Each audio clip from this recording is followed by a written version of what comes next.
Hi! ఈరోజు Katyayani emporium నుంచి మీకు ఒక మంచి బ్రేక్‌ఫాస్ట్ రెసిపీ చూపిస్తున్నానండి. ఉగ్గాని అంటాము. బొరుగులతో తయారు చేసుకుంటాము. ఇది ఈ యొక్క బ్రేక్‌ఫాస్ట్‌ను ఎక్కువగా రాయలసీమలో తయారు చేస్తుంటారండి. కాంబినేషన్ బజ్జీతో కానీ, ఆనియన్ పకోడీతో. జనరల్‌గా దీన్ని ఆంధ్ర బిర్యానీ అని కూడా అంటుంటారండి. చాలా టేస్టీగా ఉంటుంది. బొరుగులు ముందు మనం శుభ్రంగా కడుక్కోవాలి. నేనైతే నలుగురికి తీసుకున్నానండి బొరుగులు బ్రేక్‌ఫాస్ట్ తయారు చేయడానికి. కడిగితే శుభ్రంగా కడిగి కొంచెం నానిన తర్వాత ఆ బొరుగులు తీసి పక్కన పెడితే అలా మురికి నీళ్ళలాగా వస్తాయి. ఆ బొరుగులు అలా గట్టిగా పిండక్కర్లేదు. తీసేసి ఒక ప్లేట్లో పెట్టుకోవాలా. మనము తాలింపు వేసుకోవాలా.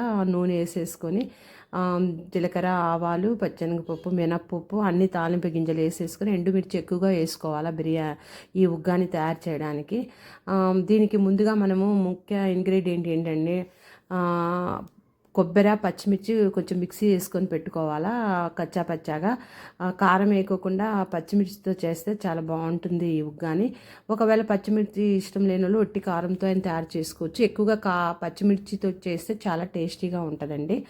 అలా ఉల్లిగడ్డలు కూడా, ఆనియన్స్ కూడా మనం వేసేసుకొని కొంచెం దూరగా కొంచెం ఆనియన్స్ మగ్గిన తర్వాత పసుపు వేయాలా. పసుపు కొంచెం ఎక్కువ వేసుకోవాలా. ఉగ్గాని పసుపు రంగులో ఉంటుంది కాబట్టి పసుపు ఎక్కువగా వేసుకుంటే ఆయిల్లోనే వేసేస్తే పసుపు కూడా చక్కగా పసుపు రంగులో వచ్చేస్తుందండి.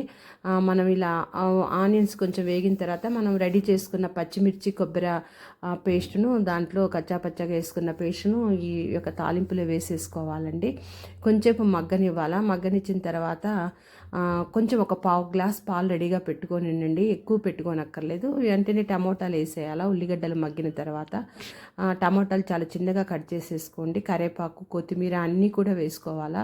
తాలింపులో ముందే కరివేపాకు వేసాము, కొత్తిమీర తర్వాత వేసుకుంటాము. ఇక్కడ ప్లేట్లో పెట్టుకున్న బొరుగుల్ని మనం ఒక 2 స్పూన్ల పప్పుల పొడి, తినే పప్పులు ఉంటాయి కదండి, అప్పటికప్పుడైనా పొడి చేసుకోండి. లేదా పొడి రెడీగా ఉంటే ఒక 2 స్పూన్లు, ఎక్కువ కాకుండా కొంచెం సాల్టు, పప్పుల పొడి 2 కలిపి పెట్టుకోవాలా బొరుగులకి. పప్పుల పొడినే కొంచెం టేస్టు. ఎక్కువగా తినడం ఇష్టం లేకపోతే ఎక్కువగా తింటే గ్యాస్, కొంచెం తింటే ఏమి కాదండి. 2 స్పూన్లు వేసేసుకొని ఉప్పు వేసుకొని కలిపి బొరుగులు పక్కన పెట్టుకొని ఈ టమాటా మగ్గాలి మెత్తగా అనుకుంటే కొంచెం పావు గ్లాస్ పాలు చెప్పాను కదా, అందులో కొంచెం పావు గ్లాస్ నీళ్లు కలుపుకొని అది టమోటాలో తాలింపులో వేసేస్తే అది అంతా టమోటా మెత్తగా అయిపోతుంది. ఆ నీరంతా ఎగిరిపోయినాక కొత్తిమీర వేసేసి ఈ మనం కలిపి పెట్టుకున్న బొరుగులు కూడా తాలింపులో వేసేసుకొని బాగా కలయి పెట్టాలండి. అప్పుడు ఫ్లేమ్ తగ్గించి పెట్టుకోండి, సిమ్లో పెట్టుకోవాలా. మసాలా అంతా బొరుగులు కంటేటట్లు కలుపుకొని బొరుగులు కూడా వేడయ్యేంత వరకు, ఆ మసాలా బొరుగులకు పట్టేంత వరకు తక్కువ ఫ్లేమ్ మీద ఒక 5 నిమిషాలు 10 నిమిషాలు మనం బొరుగులు మగ్గనివ్వాలండి. అలా చేస్తే సాల్ట్ ఒక్కసారి చూసుకోండి. కారం ఆల్రెడీ పచ్చిమిర్చి వేసింటాం. పచ్చిమిర్చి ఇష్టం లేని వాళ్ళు కారంతో చేసుకోవచ్చు.